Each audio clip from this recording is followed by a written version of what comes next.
We've now hit a world of communication online. So what I want to be able to do is take you through a really simple structure on how you reply to email inquiry online. So at the end of the email inquiry session, what I'm going to be doing is showing you a typical low motivation email inquiry coming through, how you respond to that, a medium motivation email inquiry coming through, how you would respond to that, and a more higher motivation email inquiry coming through and how you respond to that. Often buying property might be priority number 50. 2 weeks later, buying property might be priority number 40. A week after that, it might be priority number 15. The point is, people respond to emails when they're ready to respond to it. And I believe when someone's, say, buying property when property's priority number 50, they might send out 20 to 25 emails across a number of different agents to actually gain information. The ones that respond the best are the ones that get shortlisted.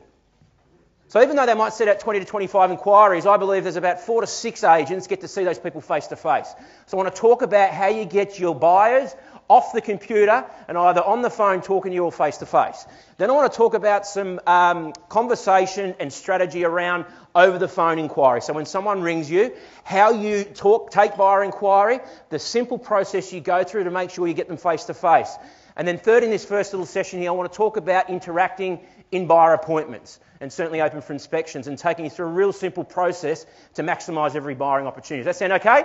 Right at the top, which is the shallowest level of rapport, is chit-chat. When you just meet someone for the first time and you're talking about the weather and you're talking about what you've got in common, or you're talking about the coat of arms in the open for inspection sitting up above the fireplace. Then I believe there's rapport, which is the next level, which is where you're connecting with people. You like them, they like you. They're thinking to themselves, this is someone I think I could trust.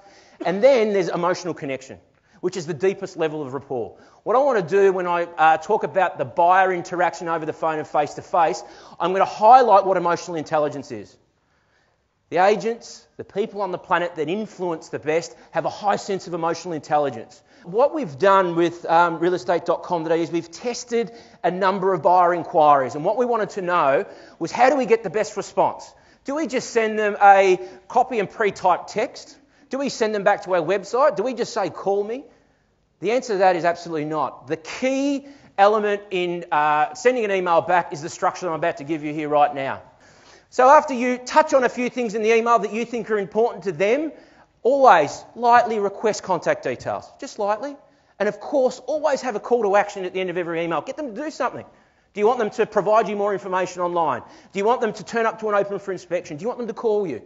Have some sort of call to action. And I think based on the motivation of the email would be based on how hard and how firm that call to action is. Well, the reality is people don't want to communicate to you on the phone just yet.